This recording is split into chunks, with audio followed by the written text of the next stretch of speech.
Bikin itu sederhana. Setiap Anda baca Quran, yakini, amalkan. Sedikit tuh. Misal, saya mau baca dulu nih. Saya pengen jadi orang ikhlas, baca Al-Ikhlas. Misal. Qul huwallahu ahad, Allahus samad, lam yalid wa lam yakul lahu. Lihat terjemahannya, lihat keterangannya, yakini itu, jangan ragu. Dan praktekkan dalam hidup. Qul huwallahu ahad, katakan hanya Allah yang esa. Sudah, berarti jangan katakan yang lain-lain. Komit dengan tauhid itu. Komit dengan keislaman kita. Jaga betul dengan baik. Allahus samad, Allah tempat bergantung. Serahkan semua urusan kepada Allah. Ada masalah, minta sama Allah, berdoa. Sakit, berdoa sama Allah. Punya persoalan, gantungkan diri kepada Allah. Ikhtiar. Itu ketika kita amalkan seperti itu, baru begitu saja itu langsung turun sebuah keterangan dari Nabi sallallahu alaihi wasallam.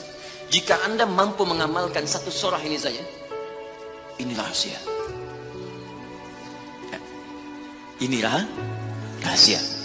Ada seorang sahabat, hadisnya sahih, dikutip kemudian oleh Sayyid Qutb dalam kitabnya Al-Aqaid Al-Islamiyah. Syekh Muhammad Nasruddin Al-Albani pun mensahihkan hadis ini. Ketika Nabi selesai kemudian menunaikan salat, terdengar seseorang berdoa. Perhatikan doanya. Doanya menggunakan pembuka surat Al-Ikhlas. Saking yakinnya Siddiq dengan ayat ini, dan dia mengamalkan kandungan isi surahnya, dia membuka doanya dengan surah ini. Saking yakinnya dengan surah ini. Perhatikan kalimatnya. Allahumma ushhidu bi annaka antal ahadus samad, alladzi lam yalid wa lam yulad wa lam yakul lahu kufuwan ahad. Allahumma inni as'aluka an taghfira liya. Hadisnya sahih. Kata orang ini, ya Allah, saya menyaksikan, meyakini ya Allah, bahwa hanya Engkau satu-satunya Tuhan yang layak dipertuhankan dan disembah. Aku meyakini bahwa satu-satunya Engkau adalah Tuhan yang menjadi tumpuan dalam setiap permohonan. Engkau tidak beranak dan tidak diperanakan, dan tidak ada sekutu bagimu. Aku enggak minta banyak ya Allah, aku hanya mohon ampuni dosa-dosaku. Begitu selesai kalimat itu diucapkan, terdengar oleh Nabi. Apa keterangan Nabinya? Perhatikan kalimatnya. At-tadri bimadza du'i? Ya fulan, tahu enggak Anda itu baru mengucapkan kalimat apa tadi? Apakah engkau paham? Engkau baru mengucapkan kalimat apa tadi dalam berdoa? Kata orang ini, wallahu wa rasuluhu a'lam. Ya Rasul, saya enggak paham apa yang dimaksudkan kecuali Allah dan Rasul yang lebih mengetahui. Ini adab.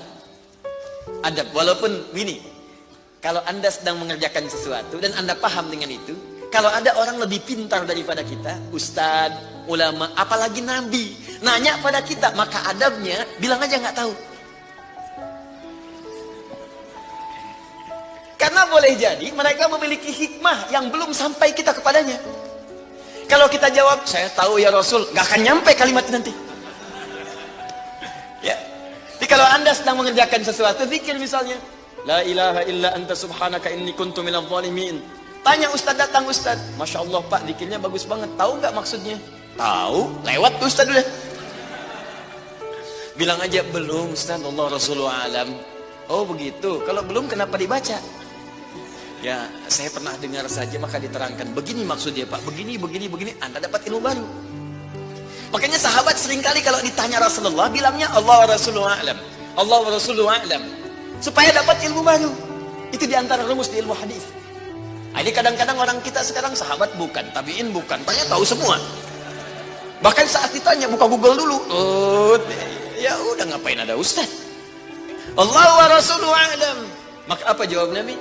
Laqad da'uta bi asma'illahil a'zam. Diriwayat lain bismillahil a'zam. Idza du'iya biha ajab wa idza su'ila biha a'ta. Tahukah Anda? Kata Nabi, Anda baru saja berdoa dengan menyebutkan dengan yakin semua sifat-sifat Allah yang maha tinggi. Nama-nama Allah yang tertinggi. Nama Allah yang tertinggi, nama tauhidnya, Al-Ahad. Nama tertinggi. Karena dengan itulah nama ini Allah ditakdiskan, dikuduskan.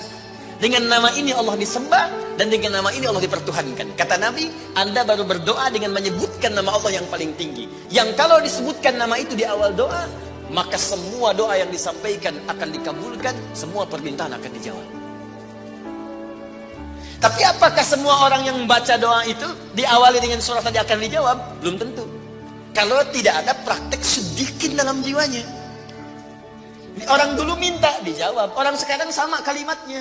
Usyhadu bi annaka antallahul ahad, as-samad, alladzi lam yalid wa lam yulad wa lam yakul lahu kufuwan ahad. Ya Allah, lancarkan rezeki saya. Tetap aja lambat dari atas. Kenapa? Karena inti ayat itu tidak dipraktekkan dulu. Diyakinkan dalam jiwa kita, benarkan ayat itu, amalkan, pakai dalam doa. Jadi, dan itu buktinya.